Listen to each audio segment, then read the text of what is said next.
لله التي لا يبلغ مدحته القائلون ولا يحصينه معه العبدون ولا يؤدي حقه المجتهدون التي ليس لصفته حد محدود ولا نعت موجود ولا وقت معدود ولا أجل ممدود فطر الخلائق بقدرته ونشر الرياح برحمته الصلاة والسلام على الرسول المسدد المصطفى الأمجد المحمود الأحمد سيدنا ومولانا ومولى الكونين جد الحسن والحسين علي والقاسم محمد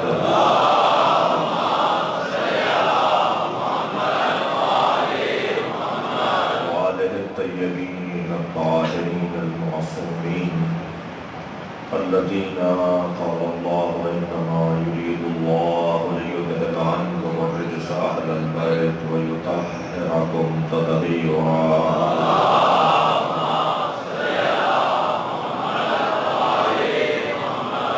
لعنة الله على أعدائهم أجمعين من يوم عذابتهم إلى قيام يوم الدين. أما بعد، قال الحكيم في قرآن الكريم بسم الله الرحمن الرحيم وإذ قال ربك للملائكة إني جاعل في الأرض خليفة قالوا أتجعل فيها من يفسد فيها ويسفك الدماء نحن نسبح بحمدك ونقدس لك قال إني أعلم ما لا تعلمون. صلوات.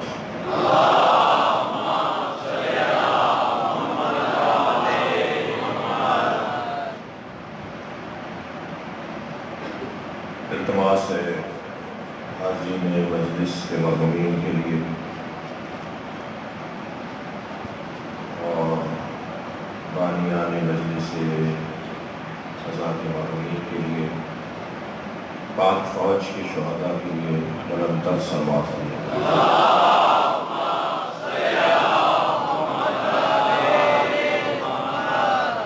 سورہ مبارکہ بقرہ کی آیت کا نشان 29 اور اس آیت پر اس کے ترجمے کے ساتھ تفسیر آیہ کریمہ کا بیان آج دوسری منزل میں داخل ہوگا. مگر میں اپنے مہمانان گرامی جن کو اس مجلس میں شرکت پر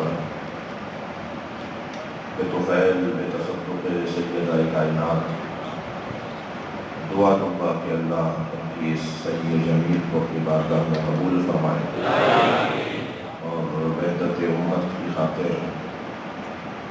اور پاکستان کی بہتری اور پاکستان میں امن و امان کی صورتحال کو بہتر بنانے کی خاطر جو ان کا یہ حسن عمل ہے اسے اپنی بارگاہ میں قبول فرمائے. ہمارے ان دوستوں کو حضرت علامہ پیر قاری عبدالرحمن قادری صاحب جو مسلک بریلوی سے ہیں، بریلوی مسلک سے ہیں اور مرکزی بین المذاہب کمیٹی پاکستان کے چیئرمین ہیں جن سے ابھی آپ نے استفادہ کیا. ان کے ہمراہ حضرت مولانا جعفر رضا علوی صاحب جو وائس چیئرمین ہیں اس ادارے کے، صاحبزادہ حضرت طاہر محمود سیالوی صاحب جو مسلک اہل سنت سے ہیں، جنرل سیکرٹری ہیں اس ادارے کے، اور پنجاب کے بین المذاہب امن کمیٹی کے صدر جناب علامہ حافظ شاہد اشرف صاحب کے مسلک اہل حدیث سے ہیں، اور جناب قاری عارف سیالوی صاحب اور جناب محترم محمد عثمان باجوہ صاحب اور جناب عامش حسین الوی صاحب یوتھ کا شعبہ دیکھتے ہیں اور دیکھ رہے ہیں. میں تمام شرکائے مجلس کے لیے ایک مرتبہ پھر آپ کے ہمراہ سید الشہداء امام حسین کی تصدق سے اللہ کی بارگاہ میں دعا ہو کہ اللہ ان کی اس آمد کو امت کے لیے خیر قرار دے اور کوشش کو اپنی بارگاہ میں قبول فرمائے، کیونکہ ہمارے دوستوں کو اسی طرح کی ایک اور مجلس اور اجتماع میں اور اسی طرح کی ایک اور مصروفیت میں خود کو پہنچانا ہے، اس لیے میں ابتدا میں ہی ان کے لیے اپنے حصے کا دعائیہ یہ کلمہ ادا کرنا چاہتا تھا۔ اللہ ان کی توفیقات میں اضافہ فرمائے، ان کی سلامتی کے لیے ایک دفعہ صلوات ہوئی۔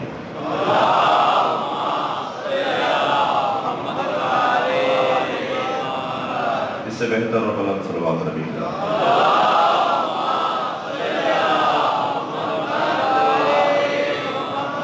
ایک اور صلوات نبی کی۔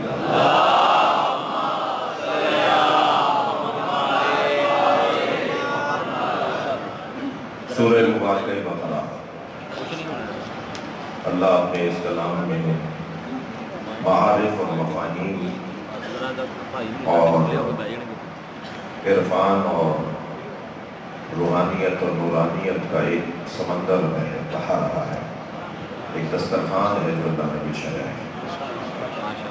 ارشاد حضرت احمدیت ہو رہا ہے، وَإِذْ قَالَ رَبُّكَ لِلْمَلَائِكَةِ إِنِّي جَاعِلٌ فِي الْأَرْضِ خَلِيفَةً۔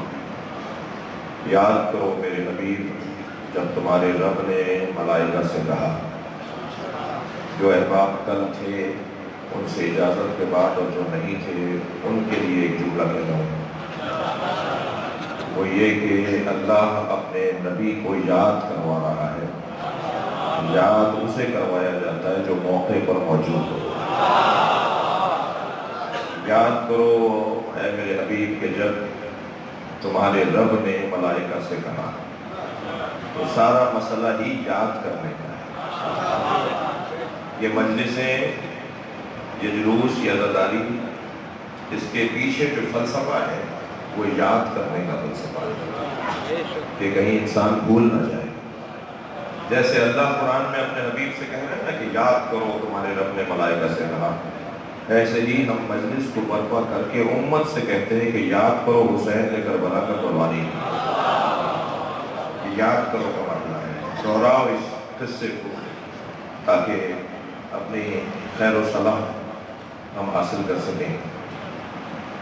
میں ویلکم کروں گا، خوش آمدید کہوں گا شہزادہ محمد بن سلمان سعودی عرب کے ولی عہد کو کہ انہوں نے 90 سالہ پرانا محل جو ان کی ایک دادی کا محل تھا، شہزادی نورہ بنت عبد الرحمن بن فیصل تھا، اسے الشمسیہ محل کا نام ہے الشمسیہ، انہوں نے بندر بن فیصل کو جو وزیر ثقافت ہیں سعودی عرب کے، انہیں غیر محدود فنڈز استعمال کرنے کی اجازت دی ہے اور کہا ہے کہ اس محل کو دوبارہ سے تعمیر کرواؤ اور دوبارہ سے اسے مرمت کروا کے اس کو پرانی شکل میں لے کر آؤ، کیونکہ جب آل سعود کی حکومت بنی تو وہاں سب سے پہلے جو عمارتیں بنی ان میں سے ایک الشمسیہ محل ہے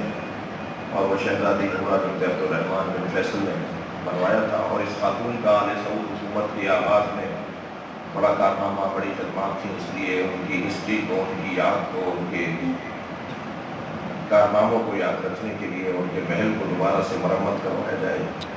میں ویلکم کروں گا شہزادہ سلمان بن محمد بن سلمان کو کہ انہوں نے یہ فیصلہ لے کے کم سے کم یہ طے کر دیا ہے کہ جس کی بھی خدمت ہو اس کے آثار کو محفوظ کیا جانا چاہیے۔ صلوات پڑھنے کے ذرا محمد وعلیہ۔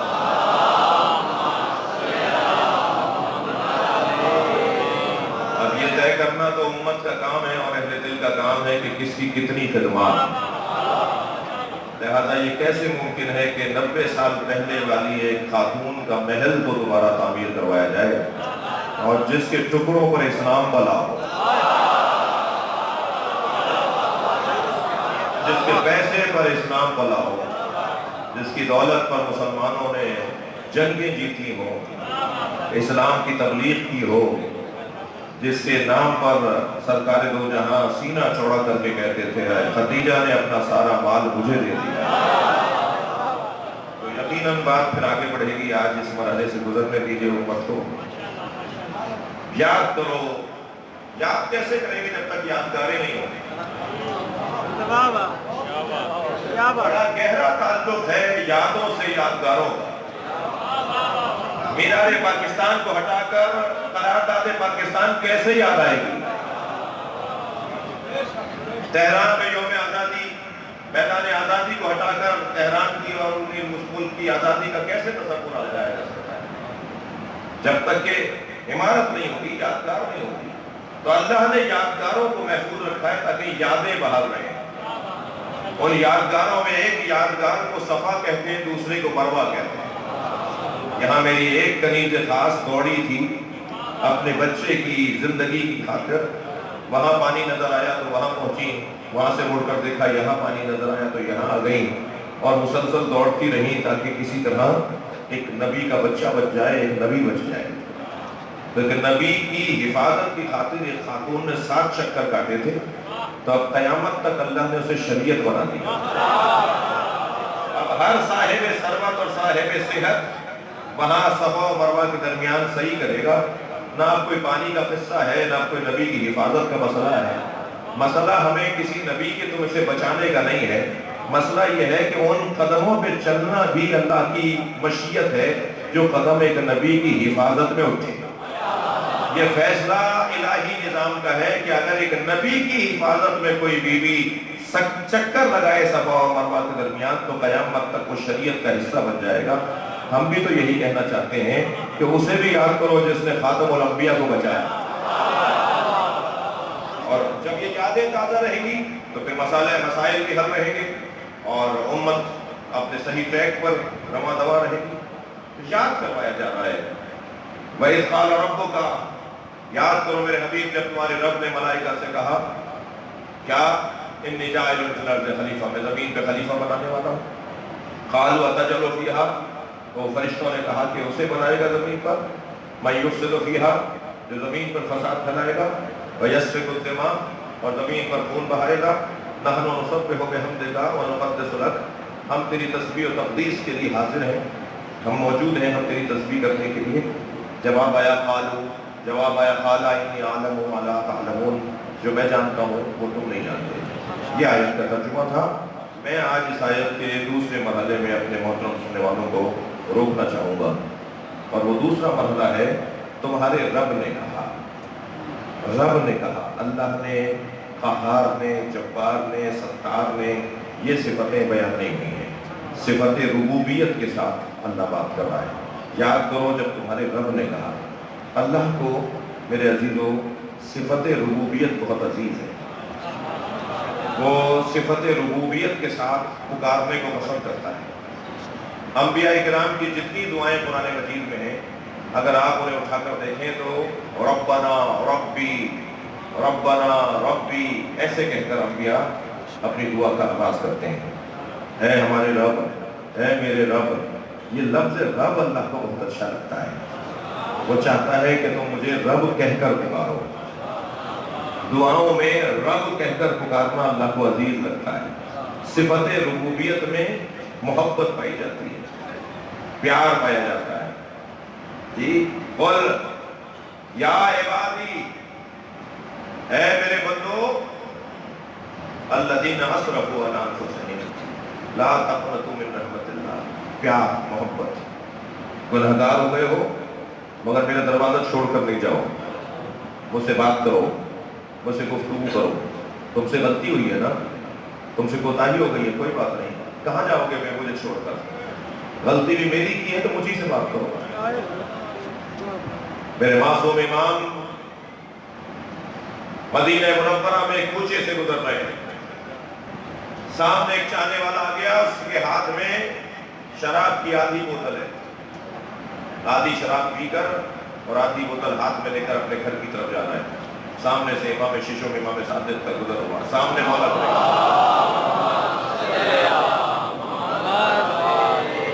امام کو آتے ہوئے دیکھا، ہاتھ پیر کانپنے لگے. میں شراب پی کر اپنے مولا کے سامنے کیسے جاؤں؟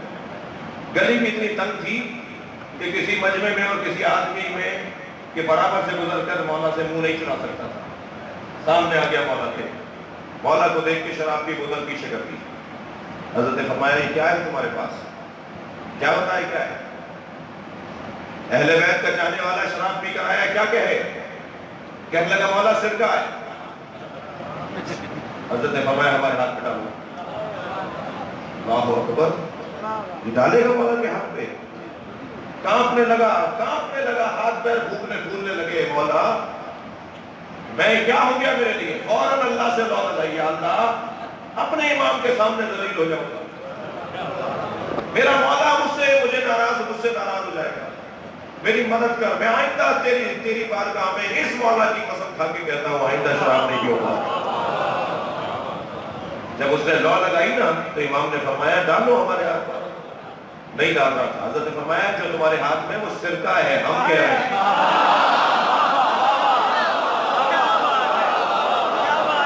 صلوات پڑھیں گے عظمت اہل بیت پر۔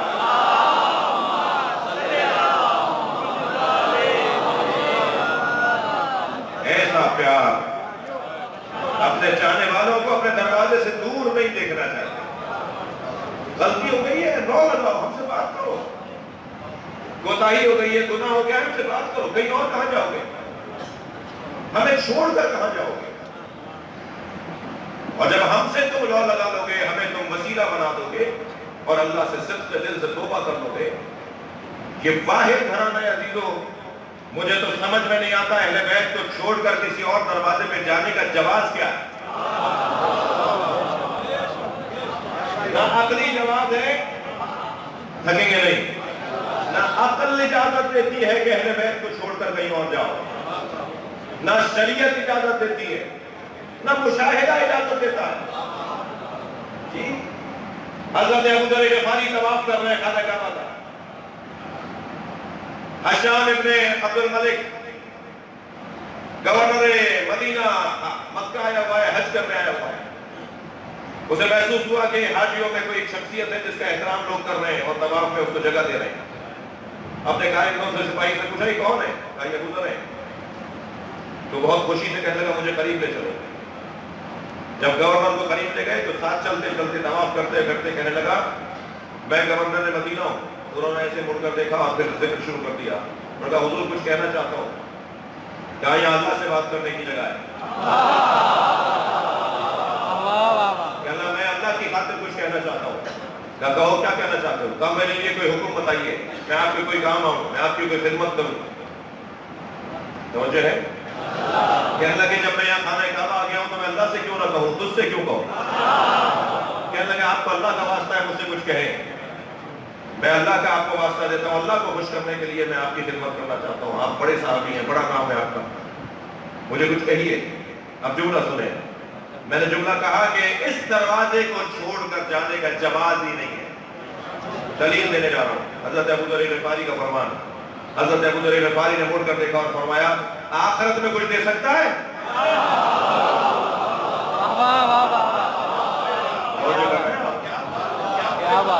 کہنے لگے آخرت میں کچھ دے سکتا ہے؟ کہنے لگا نہیں آخرت میں کچھ نہیں دے سکتا۔ فرمایا جو آخرت میں نہ دے سکتا ہو دنیا تو میں نے چھوڑی ہوئی ہے، میں اس سے کیوں مانگوں جو آخرت میں کچھ نہ دے سکے؟ کم سے کم جملہ دیا کر رہا ہوں، فیصل آباد کا منتخب مجمع اور دور دور سے لوگ آئے ہوئے ہیں، فیصل آباد اور سرگودا اور چنیور کہاں سے موقعی تشریف فرمائے جنہوں نے مجھے بتا دیا، جو میں نہیں جانتا ان سے میں معذرت چاہتا ہوں کہ کون کہاں سے آیا ہوا ہے۔ حضرت ابو ذر غفاری نے یہ فیصلہ کر دیا، جملہ سنیں گے، ممبر کا جملہ ہدیہ کر رہا ہوں۔ حضرت ابو ذر غفاری نے یہ فیصلہ کر دیا جو آخرت میں کچھ دے سکتا ہو اسے دنیا میں مانگا جا سکتا ہے۔ مانگو اہل بیت سے اس دنیا میں، کوئی ایسا نہیں ہے بعد از مصطفیٰ جو یہ دعویٰ کرے کہ میں آخرت میں کچھ دے سکتا ہوں سوائے اہل بیت کے۔ اس سے پڑھ کر شاید ہی ناقابل مقایسہ ہونے پر کوئی دلیل ہے۔ اور آج کہنے دیجئے لوگوں کو یہ اور وہ، جب آنکھیں بند ہوگی تب کھلیں گی۔ لوگ سو رہے ہیں اذا ماتوا انتبہوا، لوگ سو رہے ہیں زندگی میں سو رہے ہیں، جب مریں گے تب اٹھیں گے۔ معصوم فرما رہے ہیں جب مریں گے تب اٹھیں گے، جب مریں گے نا آنکھیں کھلیں گی۔ ایسے جیسے آنکھیں بند تھیں اور ایک دم آنکھیں کھلی جب مرے تو، اب آنکھیں کھلیں گی تو پھر نظر آئے گا کہ کون کس مقام کہاں ملے۔ یہ وقت گزار دیجئے، یہ دور گزار دیجئے، یہ پریشانی کا وقت گزار دیجئے. یہ دنیا ہے، توہمات کی جگہ ہے، واہمات کی جگہ ہے، دھوکے اور فریبوں سے بڑی ہوئی ہے. صرف اور صرف مرنے کے بعد معلوم ہوگا کہ کون کس مقام کا حامل ہے. وہ منظر کیا منظر ہوگا جب سیدہ حسین کے چاہنے والوں کو محشر سے ایسے چنیں گی جیسے پرندہ ردی دانوں میں سے جیت دانے کو چنتا. کیا بات پڑھے عظمت زہرا کا.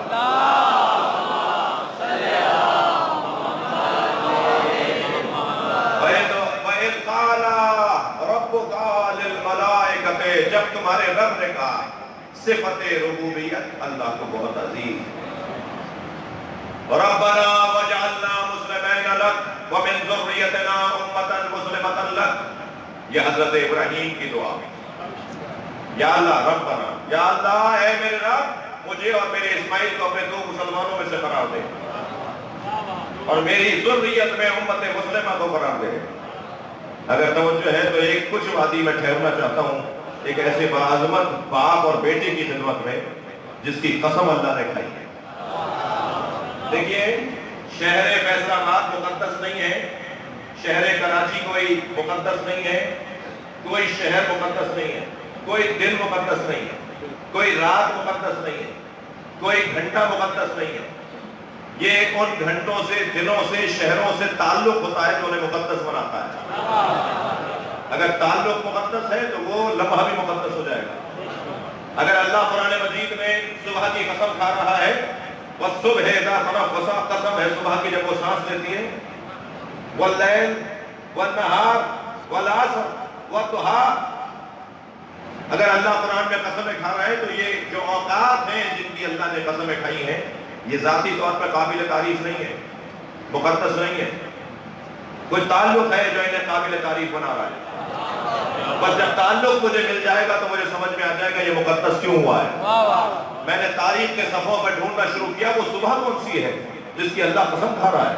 تو ایک مرتبہ قرآن میں مجھے سورہ مبارکہ عادیات میں نظر آیا کہ قسم ہے صبح کی جب وہ سانس لیتی ہے، جب گھوڑوں پر بیٹھ کر مجاہد روانہ ہوتا ہے تو گھوڑوں کی ٹانپوں سے چنگاریاں اٹھتی ہیں، گھوڑے کی ناک سے جو سانس نکلتا ہے میں اللہ اس کی قسم کھاتا ہوں.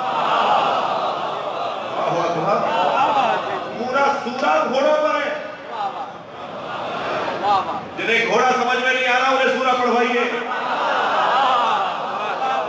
جب قرآن میں اللہ اس گھوڑے کی قسم کھا رہا ہے جس کے ناک سے نکلنے والا تیز سانس اللہ کو اچھا لگ رہا ہے، اس کی ٹانپ کی چنگاریاں جو اس کے پیروں سے چنگاریاں اڑ رہی ہیں اللہ کو وہ منظر اچھا لگ رہا ہے. تو میں ایک جملہ دیا کر رہا ہوں فیصل آباد کے اندر، جب وہ گھوڑا اللہ کے لیے قابل قسم ہے تو گھوڑے پہ بیٹھا مجاہد صلوات پڑھیں گے محمد وآل محمد.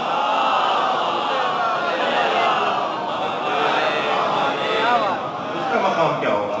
کیا بات ہے. یہ کیوں قسم کھائی اللہ نے گھوڑے کی؟ گھوڑے پہ بہت ہیں جی.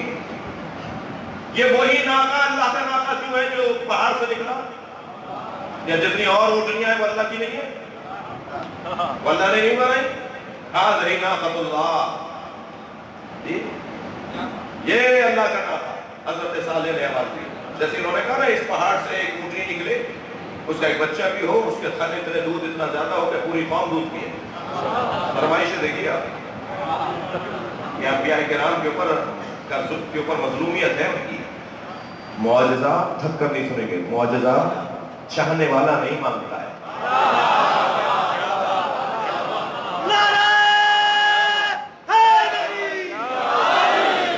میرا فلاں کام نہیں ہو رہا، معجزہ دکھائیے. تو معجزہ دیکھ کر مانو گے؟ جو معجزہ دیکھ کر مانتا ہے وہ چاہنے والا نہیں ہوتا.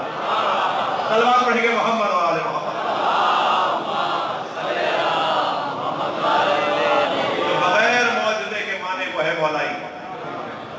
پریشانیاں بڑھ رہی ہیں، الجھنیں بڑھ رہی ہیں، نوکری چھن گئی ہے، فرض ختم ہو گئی ہے، امتحان میں پاس نہیں ہو رہا، پیپر کلیئر نہیں ہو رہا، انٹرویو میں کامیاب نہیں ہو رہا. مولا معجزہ دکھائیے. مولا معجزہ دکھائیں گے تو مولا کو مانو گے. یہ چاہنے والے نہیں ہوتے. مولا کو تو بغیر معجزے کے ماننا ہے. کہنے لگے ہمیں اس پہاڑ سے ایک اونٹنی چاہیے جو باہر آئے تو اس کی یہ کیفیت ہو کہ بچہ بھی ہو اور اس کے تھن بھی اتنے زیادہ ہو، دودھ بھی اتنا زیادہ ہو کہ پوری قوم 1000 سے زیادہ لوگ دودھ پیتے تھے ایک اونٹنی کا۔ جیسے انہوں نے کہا نا تو فوراً حضرت صالح نے کہا ہذہ ناقۃ اللہ، یہ رہا اللہ کا ناقہ، پہاڑ پھٹنا شروع ہو گیا۔ جیسے انہوں نے کہا نا یہ رہا اللہ کا ناقہ، پہاڑ پھٹنا شروع ہوا، ایک ناقہ ایک اونٹنی باہر آئی بچے کے ساتھ۔ توجہ کر لی نا آپ نے، یہ ناقۃ اللہ کیوں ہے؟ کیا معاذ اللہ اللہ نے اس میں سواری کی ہے معاذ اللہ؟ یہ اللہ کا ناقہ کیوں ہے؟ کیا اس کے دودھ سے معاذ اللہ اللہ استفادہ کرتا ہے؟ یہ ناقۃ اللہ کیوں ہے؟ ناقۃ اللہ صرف اس لیے ہے کہ یہ وہ ناقہ ہے جو ایک نبی کی نبوت پہ دلیل بنا ہے۔ تو اگر کوئی ایک نبی کی نبوت پہ جانور دلیل بن جائے تو وہ ناقۃ اللہ ہے، اور اس دلیل کے لیے اللہ پہاڑ میں دراڑ ڈال دیتا ہے، تو کعبے میں دراڑ سمجھ میں کیوں نہیں آتا؟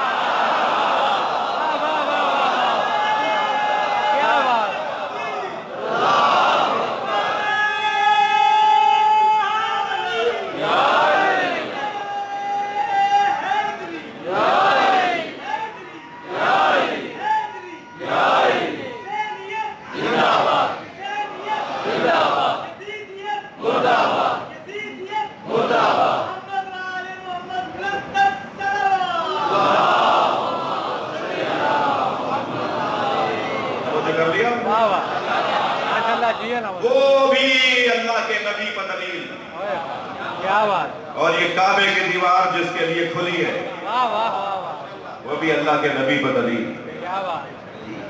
ناقۃ اللہ، اللہ کا ناقہ، صبح کی قسم، والنہار دوپہر کی قسم، والعصر عصر کی قسم، واللیل رات کی قسم۔ رات کی کون سی تاریخ ہے؟ ہم نے تاریخ کے صفحات پلٹنا شروع کیے تو ہمیں ایک دوپہر نظر آئی جب ایک بھائی نے دوسرے بھائی کے بازوؤں کو پکڑا اور بلند کر کے کہا من کو تو مولا۔ وہ دوپہر تاریخ میں سخت ہو گئی، اللہ نے اس کی قسم کھائی۔ ہمیں ایک عصر نظر آیا جو اس قابل ہو گیا کہ اللہ اس کی قسم کھائے۔ ہمیں ایک رات نظر آئی، تاریخ کا صفحہ پلٹ کے دیکھا تو ایسی رات تھی جب ایک بھائی دوسرے بھائی کے بستر پہ سویا، اور اس رات نے اتنی قسمت بنا دی کہ اللہ اس کی قسم کھا رہا ہے۔ اب قرآن میں ایک شہر کی قسم بھی اللہ نے کھائی ہے۔ بھائی آپ کی سماعتیں بہت بیدار ہیں اور آپ سننے کے لیے آئے ہیں، تو میرا دل بھی کر رہا ہے کہ میں سناؤں۔ اللہ نے قرآن میں ایک شہر کی قسم کھائی ہے، وہ ہے مکہ۔ لا اقسم ھذا البلد، مجھے قسم ہے اس شہر کی۔ کون سے شہر ہے بھائی؟ مکہ۔ مکے کی قسم اللہ کھا رہا ہے۔ تو مکے میں تو جانور بھی رہتے تھے، مکے کے اندر تو کافر رہتے تھے، مشرک رہتے تھے، جلاد رہتے تھے، ڈاکو رہتے تھے۔ تو مکے کی قسم اللہ کیوں کھا رہا ہے؟ اس لیے کہ انت حل بہذا البلد۔ آیت آگے بڑھی، قسم ہے مجھے اس شہر کی، اس بلد کی۔ بلدیہ بھی کہتے ہیں نا ہمارے یہاں، لفظ عربی کا بھی ہمارے یہاں استعمال ہوتا ہے، بلدیہ، بلدیاتی نظام، بلدیہ، تو وہ عربی میں بلدیہ۔ لا اقسم ھذا البلد، اس بلد کی قسم، اس شہر کی قسم، اس لیے کہ وانت حل بہذا البلد، کیونکہ اے میرے مصطفیٰ تم اس میں رہتے ہو۔ بھائی اگر تھکے نہیں ہیں تو جملہ کہو، نبی ایک شہر میں رہے جس میں اکثریت اچھے لوگوں کی نہیں ہے، جس میں اکثریت کافروں اور مشرکوں کی ہے۔ نبی سرکار اگر ایک شہر میں رہے تو اللہ اس شہر کی قسم کھاتا ہے جس ابو طالب نے دوش پر اٹھایا ہو، جن کے گھر میں پلے ہو، جن کے ہاتھ سے نوالے لیے ہو، اس کا مقام اور اس کی حیثیت اور اس کی فضیلت کتنی ہوگی۔ قسم ہے اس شہر کی، انت حل بہذا البلد، اس لیے کہ آپ ہل ہیں، محل ہیں، رہائشی ہیں، مقیم ہیں، رہتے ہیں اس شہر کے اندر۔ بات یہاں رکی نہیں، وَوَالِدٍ وَمَا وَلَدٍ، اور قسم ہے ایک والد اور ایک ولد، قسم ہے ایک باپ اور ایک بیٹی۔ مفسروں نے لکھا کہ باپ سے مراد ابراہیم علیہ السلام، بیٹے سے مراد حضرت اسماعیل علیہ السلام۔ اللہ نے مکے کی قسم کھائی اور نبی کے ہونے پر مکے کی قسم کھائی، اور اس شہر سے وابستہ ایک باپ اور بیٹے کی قسم کھائی۔ مراد حضرت ابراہیم اور حضرت اسماعیل ہے۔ میں قرآن کی اس تفسیر کا انکار نہیں کروں گا۔ باپ سے مراد کون ہے اور بیٹے سے مراد کون ہے؟ دو نظریے بیان کروں گا. والد سے مراد ابراہیم ہے یا ابو طالب؟ ولد سے مراد اسماعیل ہے یا علی؟ اب یہ کیسے طے کریں کہ کون ہے؟ میں زیادہ الجھن میں جائے بغیر صرف اتنا کہہ دوں گا کہ اگر مراد والد سے ابراہیم کو لیں تب بھی ابو طالب کی فضیلت، اور اگر مراد والد سے ابو طالب کو لیں تب بھی حضرت ابو طالب کی فضیلت، اور اگر مراد ولد سے اسماعیل کو لیں تب بھی علی کی فضیلت، اور اگر ولد سے مراد علی کو لیں تو ہے ہی علی کی فضیلت.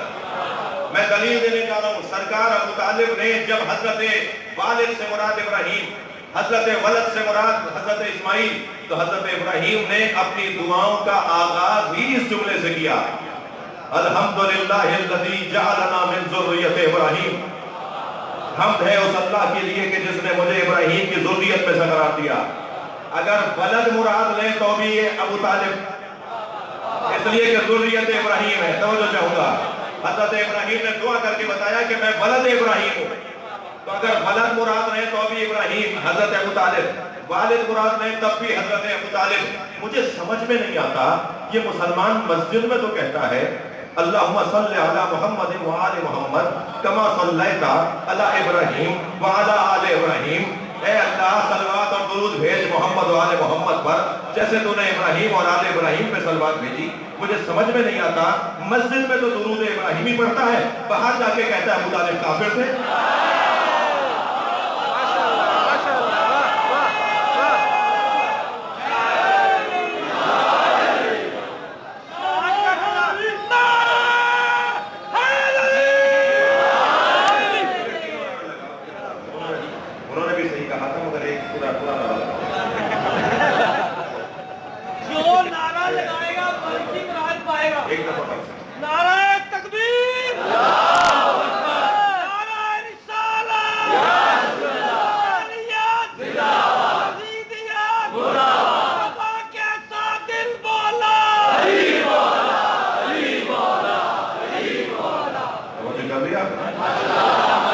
اللہ قرآن مجید میں صفت ربوبیت کے ساتھ دعاؤں کو سنتا. ربنا اللہ اکبر والرب ادخلنی مدخل صدق. نبی کی دعا، ایک حضرت ابراہیم کی سن لی ہے کہ نبی کی دعا سن لیں. رب ادخلنی مدخل صدق واخرجنی مخرج صدق واجعلنی من لدنک سلطانا نصیرا. یا اللہ اے میرے رب مجھے سچائی کے ساتھ داخلہ و خارجہ اور سچائی کے ساتھ خارجہ اور داخلہ عطا فرما، اور اپنی جانب سے ایک مضبوط مددگار. لفظ رب کے ساتھ، صفت ربوبیت کے ساتھ اللہ کو دعائیں اچھی لگتی ہیں. وَإِذْ قَالَ رَبُّكَ، جب تمہارے رب نے کہا، لِلْمَلَائِكَةِ، کس سے کہا؟ ملائکہ سے. ملائکہ سے کہا. کیا سارے ملائکہ سے کہا؟ کل میں نے سوال اٹھایا تھا، بات رہ گئی. کیا اللہ نے سارے ملائکہ سے بات کی؟ سارے ملائکہ سے بات نہیں ہے، اس لیے کہ ملائکہ کی 4 قسمیں جی، مسبحات ہیں، مقدسات ہیں جی، مدبرات ہیں، اور مبعوث فی ذات اللہ. اچھا اگر آپ سننا چاہیں تو ایک جملہ سن لیجیے. امام فخر الدین رازی تفسیر کبیر میں لکھتے ہیں کہ فرشتوں کے بارے میں بعد از خدا و رسول سب سے اعلیٰ گفتگو علی کی ہے، سب سے اجزا گفتگو علی کی ہے، سب سے اتقن اور روشن گفتگو علی کی ہے. علی فرشتوں کے احوال کو بتاتے ہیں کہ کون فرشتے ہیں جو صرف کھڑے ہوئے ہیں اللہ کی بارگاہ میں، کون فرشتے ہیں جو رکوع میں ہیں، کون فرشتے ہیں جو سجدے میں ہیں. علی فرشتوں کی قسمیں بیان کر رہے ہیں. توجہ کر لی؟ علی فرشتوں کو بعد از خدا و رسول سب سے زیادہ جانتے ہیں. جبریل آ کر بیٹھے نبی کی خدمت میں، یا جبریل کم عمرک، اے جبریل تمہاری عمر کتنی ہے؟ کہاں پوچھ رہے ہیں جبریل سے تمہاری عمر کتنی ہے؟ کہنے لگے یا رسول اللہ انی لا رأیت نجما یطلع من العرش، میں نے ایک ستارے کو دیکھا ہے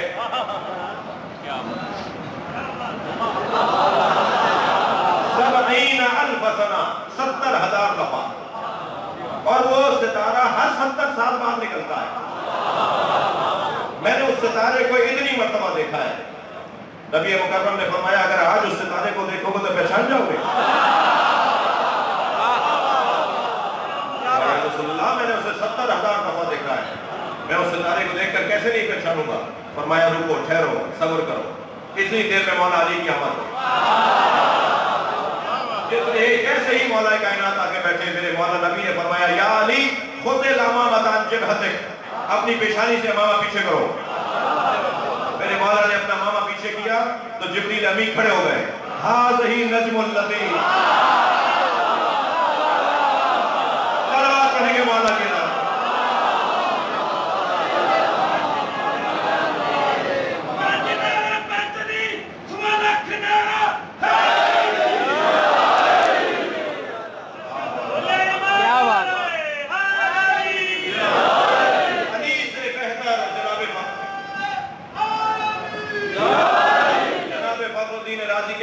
نبی اور اللہ اور خدا اور نبی اور اللہ اور نبی کے بعد سب سے زیادہ متقن گفتگو فرشتوں کے بارے میں علی کی۔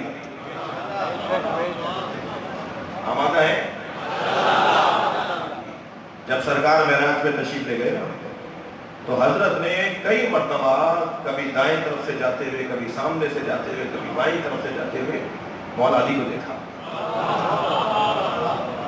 تو جبریل سے کہا جبریل علی میرے ساتھ ساتھ یہاں معراج کی منزلوں میں ہے۔ یا رسول اللہ یہ سوال کیوں کیا آپ نے؟ کہا میں نے دیکھا ہے۔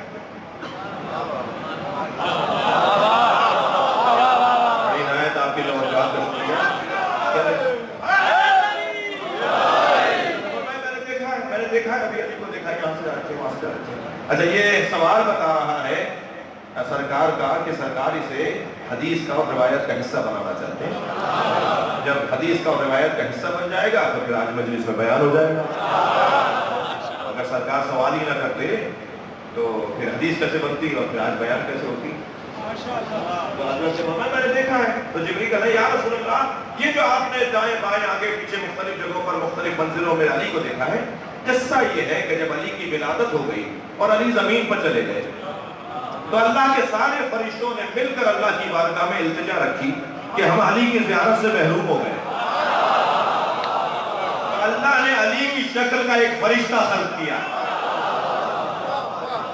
سب سے زیادہ فرشتوں کے بارے میں اگر کوئی بات کرتا نظر آتا ہے تو اسے مولا علی کہتے ہیں۔ البتہ ترتیب یہی ہے، اللہ سے بڑھ کر کوئی نہیں ہے۔ وہ شیعہ ہی نہیں ہے کہ جو اللہ کو کھلا کر بات کرے، وہ اہل بیت، وہ مسلمان نہیں ہے کہ جو اللہ کو بھلا کر بات کرے۔ ترتیب یہی ہے، اللہ، رسول اللہ، علی۔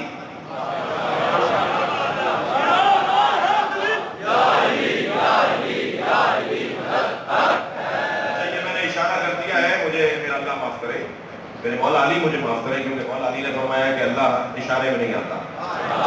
میں نے اللہ کی طرف اشارہ نہیں کیا ہے، یعنی بلندی کی طرف۔ سب سے بلند اللہ، سب سے بڑا اللہ، اس کے بعد رسول اللہ، اس کے بعد مولا علی۔ ترتیب بھی طول میں ہے، عرض میں نہیں۔ طول اور عرض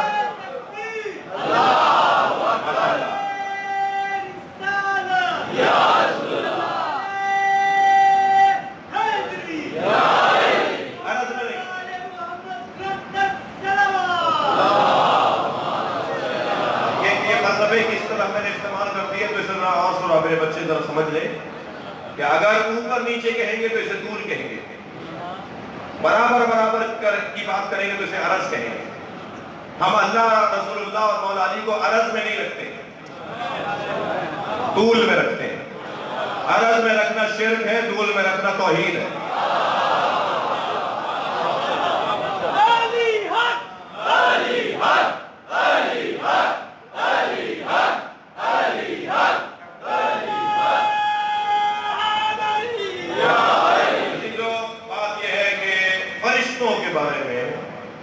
مسبحات، مقدسات، بچے دو رہے میرے ساتھ، مدبرات اور فنا فی ذات اللہ، یہ چار قسم فرشتوں کی مولا علی نے بیان فرمائی۔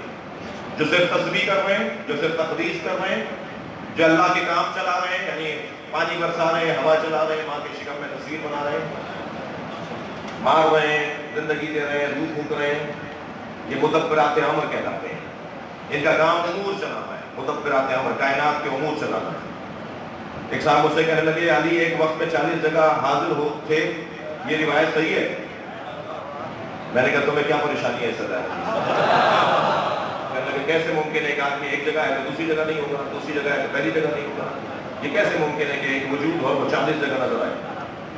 میں نے کہا اس میں پریشانی کی کیا بات؟ کہنا نہیں سمجھ میں آنا. حدیث یہ ہے، پیغام یہ ہے کہ سرکار کی خدمت میں مولا علی تشریف فرما تھے تو ایک صحابی نے گفتگو میں کہا کہ آج علی نے میرے ساتھ افطار کیا. تو دوسرے نے کہا آپ کو غلط فہمی ہوئی ہے، آج تو میرے ساتھ تھے. تو تیسرے کی آواز آئی آپ دونوں کو غلط فہمی ہوئی ہوگی، یہ میرے ساتھ تھے. چوتھے کی آواز آئی ہے تو میرے ہاں تھے. تو ایک نبی مکرم نے فرمایا اللہ اکبر، علی تو میرے ساتھ تھا.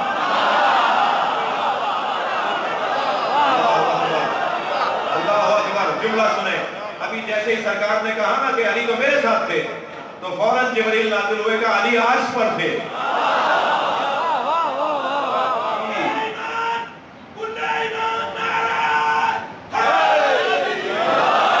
ایک وجود 40 جگہ کیسے حاضر ہو سکتا ہے؟ سائنس کیا کہتی ہے میں اس پہ جاؤں گا. سائنس نے تو اس سولوشن کو آج دور کر دیا ہے. ایک وجود ہو ایک جگہ مگر 40 جگہ نظر آئے. یہ تو بہت آسان ہو گیا ہے آج کے زمانے میں، تو سمجھنا بہت آسان ہے. ہم سمجھتے تھے نا کہ 2 انگلیوں کے درمیان فلاں منظر دکھایا، آج یہ 2 انگلیوں کے درمیان ہی 2 منظر دیکھ رہے ہوتے نا ان موبائلوں کے اندر. یہ کون سی بڑی بات ہو گئی؟ معجزہ، جملہ سن لیجیے، معجزہ ناممکن کو نہیں کہتے، معجزہ اس ممکن کے اظہار کو کہتے ہیں جو زمانے سے پہلے ہو گئے. آج بیبی ٹیسٹ ٹیوب سے ثابت ہو رہا ہے نا بغیر باپ کے بچہ ہو سکتا ہے. 3000 سال پہلے سمجھ میں نہیں آ رہا تھا کہ حضرت عیسیٰ حضرت مریم کے کیسے آ رہے ہیں. محمد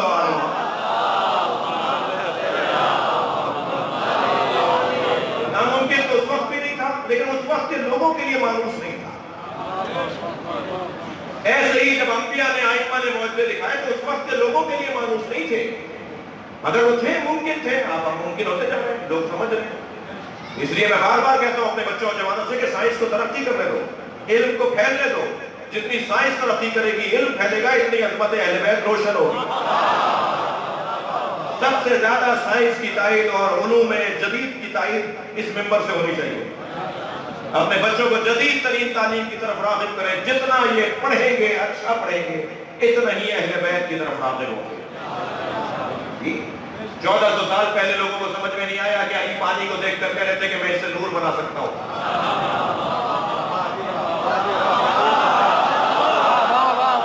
آج سب کہہ رہے ہیں نا کہ آبشار سے اور ڈیموں سے پانی کو نور بنتا ہے، بجلی بنتی ہے. یہ تو بہت پہلے بتا دیا تھا مولا علی نے کہ پانی سے نور بنے گا، پانی سے بجلی بنے گی. جدید بڑھنے دیجیے تو اور آگے جانے دیجیے. جیسے جیسے دور آگے بڑھے گا، یہ جو جوش ملی آبادی کے 2 مصرے ہیں نا، اس کا یہ بھی مطلب ہے، یہ بھی مطلب ہے جو میں کہہ رہا ہوں. اس انسان کو بیدار تو ہو لینے دو.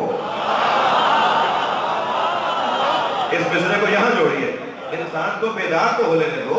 ہر قوم پکارے گی ہمارے ہیں حسین.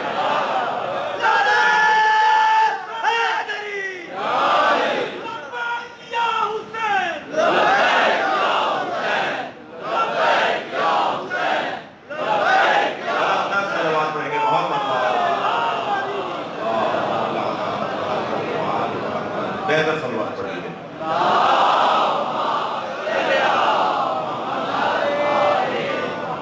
جی میں بات مکمل کر رہا ہوں. 40 جگہ مولا کا ایک وقت میں دکھائی دینا اگر کسی سے ہضم نہیں ہو رہا. محمد علی مرزا کی طرح پھٹکی وٹکی تو دیتا نہیں ہے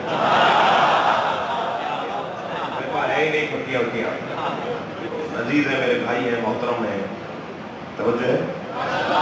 اگر کسی کو 40 جگہ مولا علی کا حاضر ہونا سمجھ میں نہیں آتا تو میں اس سے مخاطب ہوں. مجھے بتائیے ایک وقت میں کتنے لوگوں کی روح قبض کرتا ہے ملک الموت؟ سارا مجمع ایک زبان ہو کر کہے گا لاکھوں لوگوں کی روح قبض کرتا ہے. ایک ملکul موت ہے، لاکھوں لوگوں کو روح قبض کرنے حاضر ہو جاتا ہے۔ ملکul موت کا لاکھ جگہ حاضر ہونا سمجھ میں آتا ہے، ملکul موت کے مولا کا حاضر ہونا سمجھ میں آتا ہے۔ صلوات پڑھیں گے محمد و آل محمد۔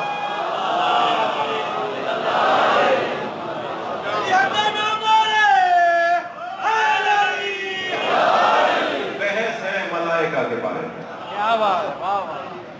وَإِذْ قَالَ رَبُّكَ لِلْمَلَائِكَةِ، تمہارے رب نے ملائکہ سے کہا۔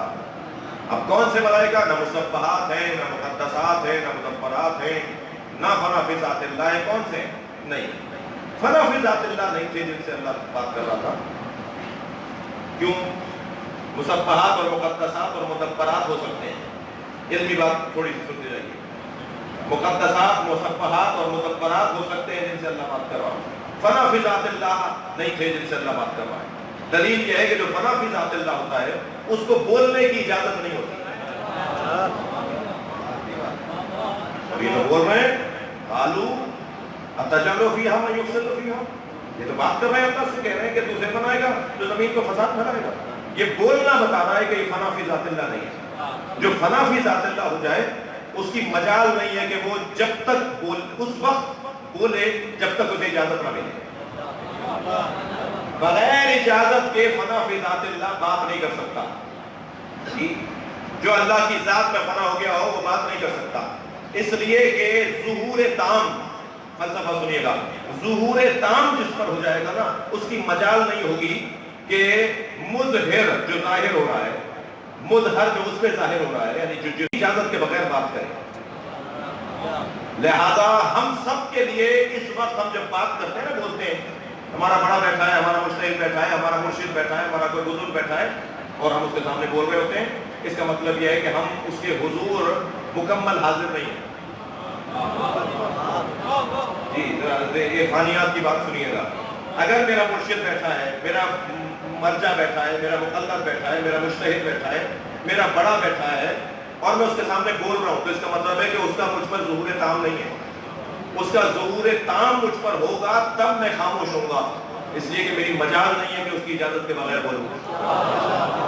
میرا بولنا بتا رہا ہے کہ میں اسے پہچانتا ہی نہیں۔ شاید میں بات کر سکوں۔ جیسے جیسے مجھ پر میرا مرشد، میرا مقلد، میرا مرجع، میرا پیر، میرا بڑا، جو میرا رہنما ہے، جو میرا مربی ہے، اس کا ظہور مجھ پر مکمل ہوگا، میری مجال نہیں ہوگی کہ میں بات کروں۔ یہ کبھی کبھی آپ جب دیکھتے ہیں نا کہ بڑوں کے سامنے بچے بات کر رہے ہوتے ہیں، یہ دلیل ہے کہ یہ بڑے کو پہچانتا نہیں۔ اگر یہ پہچانتا ہوتا تو اس کی مجال نہیں تھی یہ بات کرنا۔ جو فنا فی ذات اللہ فرشتے ہیں ان پر ظہور تام ہے اللہ کا، لہذا جن پہ ظہور تام ہے ان کی مجال ہی نہیں یہ بات کر رہی۔ مگر یہ کہ مظہر کہے، مالک کہے، رب کہے بولو، اس آیت میں تو اجازت لے کر نہیں بولے۔ اس آیت میں تو بول دیے، جب اللہ نے بات کی تو فرشتوں سے بول دیے۔ جی قیامت میں توجہ چاہوں، یہاں تو کچھ بھی کر لیا، بہت کچھ کر لیا اہل بیت کے ساتھ، مدینے سے لے کے کربلا تک اور مدینے سے لے کر آج تک اہل بیت کے ساتھ ظلم ہوتا رہا، اس لیے کہ ظہور تام نہیں تھا ان کے اہل بیت کا۔ اور وہ تو دور کی بات ہے، جو خاص ساتھ بیٹھنے والے تھے وہ سب اہل بیت پر، اہل بیت پر ان پہ ظہور تام نہیں تھا۔ میرے مولا نبی نے 4 صحابیوں کے نام لے کر کہا کہ یہ جنت ان کی مشتاق ہے، تو آواز دی فلمار یا رسول اللہ، تو عمار کا نام آپ کیوں نہیں لیا؟ حضرت عمار کا نام نہیں لیا، تو فرمایا جاز عجیزتن ثم رجع، عمار ایک لمحے کے لیے علی پہ شک کریں گے پھر توبہ بھی کر لیں گے، اس لیے میں نے عمار کا نام نہیں لیا۔ جو ایک لمحے کے لیے اپنے مولا پہ شک کرے تو اس کا مطلب یہ ہے کہ اس پر مولا کا ظہور تام نہیں ہے۔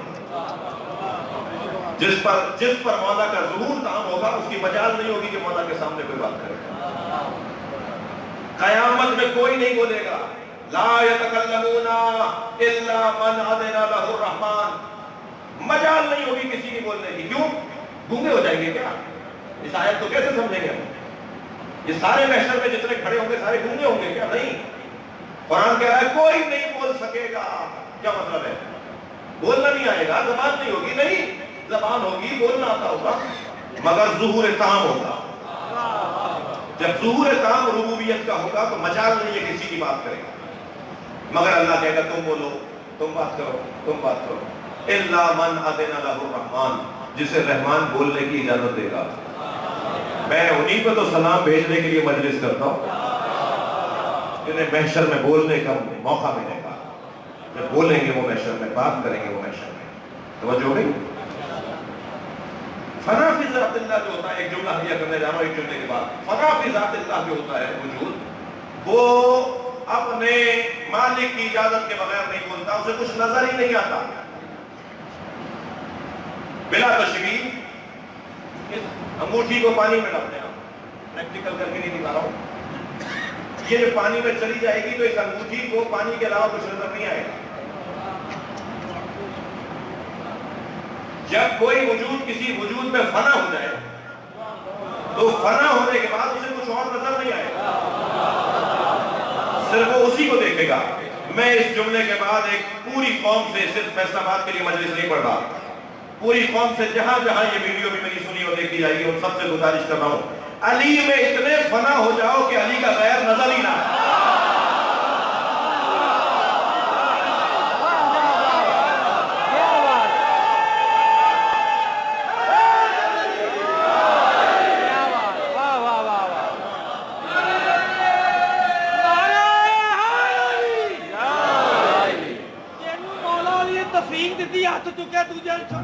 نعرہ تکبیر، اللہ اکبر، نعرہ رسالت، یا رسول اللہ، نعرہ حیدری، یا علی، یا علی، یا علی، یا علی۔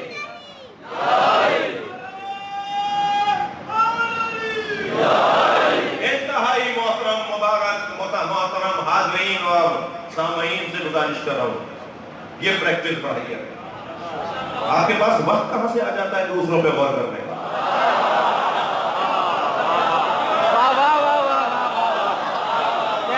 میں تو 1 گھنٹہ کم پڑھ رہا ہوتا ہے، ہم سجا سجا کے بات کر رہے ہوتے ہیں کہ کسی طرح ہماری بات سچ کر پیش ہو، اہتمام کے ساتھ پیش ہو۔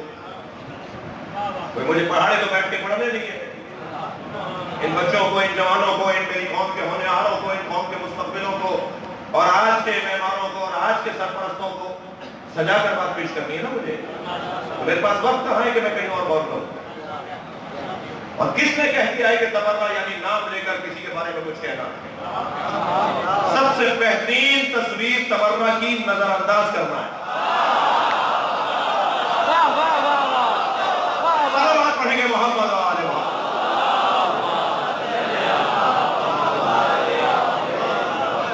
لبیک یا حسین، لبیک یا حسین، لبیک یا حسین، لبیک یا حسین، لبیک یا حسین، بلند لبیک یا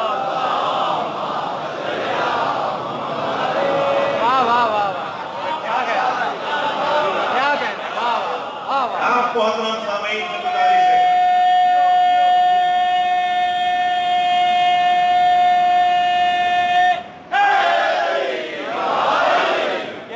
خطبہ سے اور ذاکرین سے کہیں کہ خبردار، مقدسات اہل سنت کی توہین شرعاً حرام ہے۔ گھبرا کے نہیں سنو بھائی، مقدسات اہل سنت کی توہین شرعاً حرام ہے۔ جملہ تکرار کر رہا ہوں، اہل سنت کے مقدسات کی توہین کرنا شرعاً ناجائز ہے، مگر طے اہل سنت کریں گے کہ مقدس کون ہے۔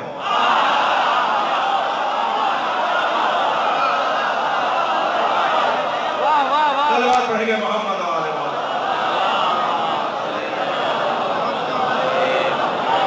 کیا بات ہے قبلہ، کیا بات ہے، کیا کہنے، واہ واہ واہ واہ واہ۔ جو میٹر پاس ہے وہ نوٹ، جو نہیں ہے وہ نعرہ لگائے گا، میٹر پاس ہو جائے گا۔ نعرہ حیدری، یہ تو حسن ہے نا ہماری مجلس سے،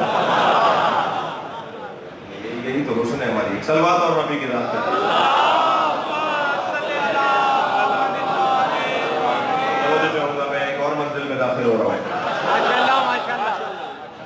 پاکستان ایک سنی نے سوچا تھا، ایک شیعہ نے بنایا تھا.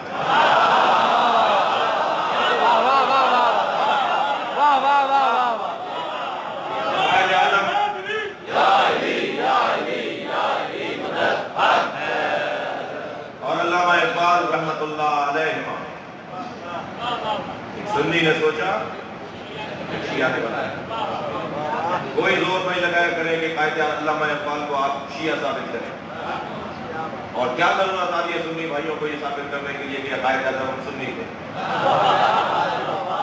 یہی تو حسن استدلال کا، یہی تو حسن استدلال کا. اقبال نے حضرت ابوبکر کی تعریف کی، حضرت عمر کی تعریف کی ہے، اقبال نے امہات المومنین کی تعریف کی ہے، اقبال نے اپنے سنی ہونے کا اعلان کیا ہے. بہت اچھی بات ہے، ہمیں فخر ہے اقبال کے اوپر. ہم اقبال کی قبر پہ جا کے سلامی دیتے ہیں. ایک صاحب کہتے ہیں کہ ان کی داڑھی نہیں تھی. میں نے کہا جن کی داڑھی ہے انہوں نے کون سے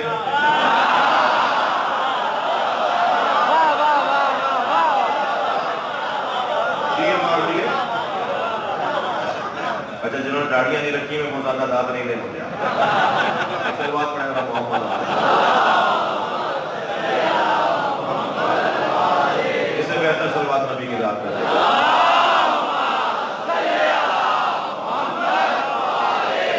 یہ حسن ہے پاکستان کا کہ سنی نے سوچا شیعہ نے بنایا.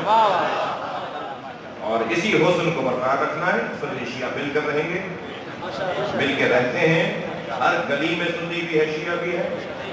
ہر گلی میں ہماری رشتہ داریاں ہیں، ہر شہر میں ہمارا پڑوس ہے، ہماری دوستیاں ہیں. ہم اداروں میں ساتھ اٹھتے بیٹھتے ہیں اور بہت ہی پیار کے ساتھ رہ رہے ہیں. مقدسات اہل سنت کی توہین کرنا جائز نہیں ہے. احترام اور ہے، توہین اور ہے.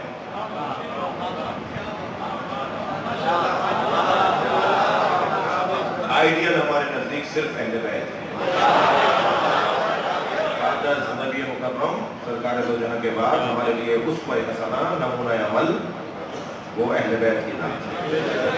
مگر اس کا کسی چیز کا اقرار کرنا، کسی کا نفی کرنا تو نہیں ہوتا. منطق کا قاعدہ ہے اس بات شے نفی معادہ نہیں کرتا. میں ایک چیز کا اس بات اور اقرار کر رہا ہوں، اس کا مطلب یہ نہیں کہ میں کسی کا انکار کر رہا ہوں. اور جو کھلے اہل بیت کے دشمن ہیں، جنہوں نے اہل بیت کے ساتھ دشمنی کی ہے، نہ صرف ہم ان کی توہین اور تعظیم کی بات نہیں، بلکہ ہم انہیں جانتے نہیں، ہم پہچانتے نہیں. ہمارا اگنور کرنا ہی تبرہ ہے، ہمارا نظر انداز کرنا ہی تبرہ ہے. اور بس بات یہاں بہت پہنچ گئی. فنا فی ذات اللہ، کوشش کیجئے. میں اپنے آپ سے کہہ رہا ہوں سب سے پہلے، اسی گما ونفسی، آپ سے کہہ رہا ہوں، اپنے آپ سے کہہ رہا ہوں کہ ہمیں ساری توجہ اہل بیت کی عظمت پر، ان کے فرامین پر، ان کی سیرت پر رکھنے کی ضرورت ہے. اور اتنا کچھ ہے ان کے بارے میں سوچنے اور بولنے کو کہ ہماری زندگیاں کم پڑ جائیں گی مگر علی کے عین سے آشنا نہیں ہوگی. حقیقت ہم علی کے عین سے آشنا نہیں ہوں گے کہ اس کی طاقت کتنی ہے، اس کا دم کتنا ہے. آگے بڑھو. اللہ نے فرشتوں سے بات کی ہے، ملائکہ سے بات کی ہے. اور ملائکہ یہ فنا فی ذات اللہ نہیں، یہ دوسرے قسم کے ملائکہ ہیں جو اللہ کو جواب دے رہے ہیں. بولنے کو ان کو بچا ہے، بولنے کی اجازت ہے، وہ بول رہے ہیں. اور وہ جو فنا فی ذات اللہ ہے اس کو بولنے کی اجازت نہیں ہوتی. یہ بات روشن ہو گئی. وقت میرے پاس تنگ ہو گیا، مجھے مسائل بھی پڑھنے ہیں. بس اتنا عرض کرتا ہوا گزروں کہ مصیبتوں کا فضیلتوں کے ساتھ بڑا گہرا تعلق ہے. جس کو اللہ فضائل زیادہ دیتا ہے اسے مسائل کا سامنا بھی زیادہ کرنا پڑتا ہے. جتنے فضائل زیادہ ہوں گے اتنے ہی مسائل زیادہ ہوں گے. اور میں اور آپ بھی چاہتے ہیں اگر کوئی مقام اور عظمت پائیں اپنی حیثیت میں تو ہمیں پریشانیوں کو مول لینے کے لیے تیار رہنا چاہیے. یہ نہیں سوچیں کہ پریشانیاں مصیبتیں کیوں آ رہی ہیں. مصیبتیں اگر بری شے ہوتی تو اللہ نے طے کر رکھا ہے کہ ہر برائی کو اہل بیت سے دور رکھے گا. مصیبت بری شے نہیں ہے، نعمت الہیہ ہے. ہر طرح کی مصیبت نعمت الہیہ ہے. بس اس نعمت سے استفادے کی ضرورت ہے. اور اللہ جس سے محبت کرتا ہے اسے آزمائشوں میں مبتلا کرتا ہے. جب دربار عبید اللہ ابن زیاد میں جناب زینب پہنچی ہیں،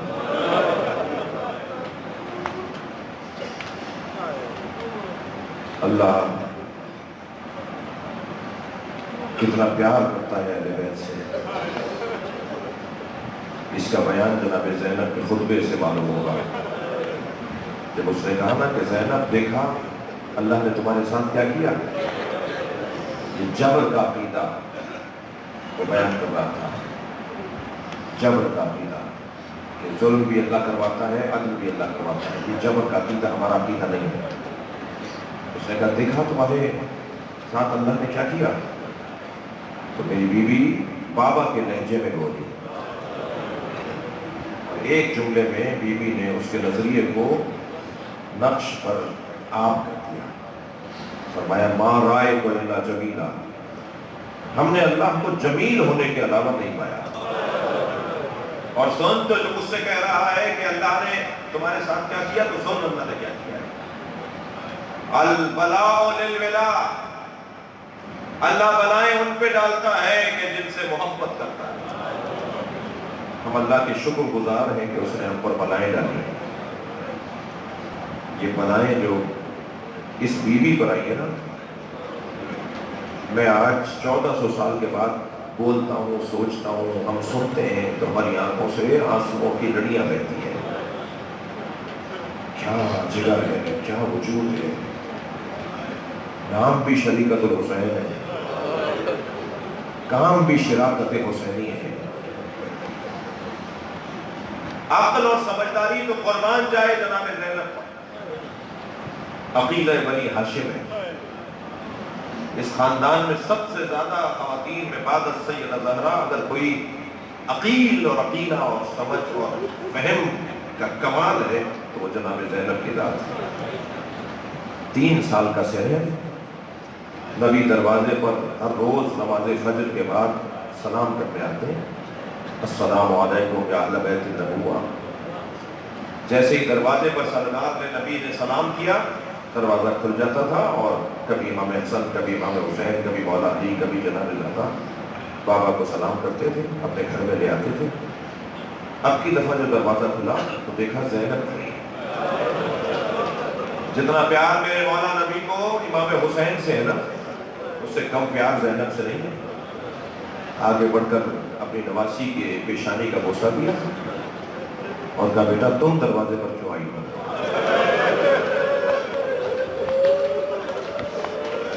نانا میں نے رات کو خواب دیکھا ہے۔ اما زہرا نے کہا کہ نانا سے تعبیر پوچھو۔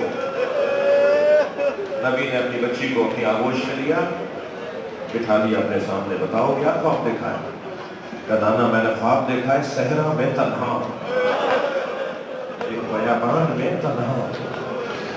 نانا کچھ دیر کے بعد تیز آندھی چلی اور آندھی اتنی تیز ہے کہ میرے پیر زمین سے اکھڑ آئے۔ میرے پیر زمین سے اکھڑ رہے تھے، میں نے ایک درخت کا جا کے سہارا لیا، مگر ایک جھونکا آیا اور وہ درخت زمین سے اکھڑ گیا۔ پھر دوسرا درخت نظر آیا، میں نے اس کا سہارا لیا، وہ بھی زمین سے اکھڑ گیا۔ میں نے تیسرے درخت کا سہارا لیا، وہ بھی زمین سے اکھڑ گیا۔ نانا اب دور دور تک کوئی درخت نہیں تھا، آندھی بہت تیز چل رہی تھی۔ یہ کہہ کر بیوی نے رونا شروع کر دیا۔ نبی نے پیار کر کے کہا بیٹا خواب پورا بتاؤ، رو کیوں رہی؟ کہا نانا میں نے دیکھا دور دور تک درخت نہیں ہے اور تیز آندھی چل رہی ہے، نانا میرے سر سے چادر اتر گئی۔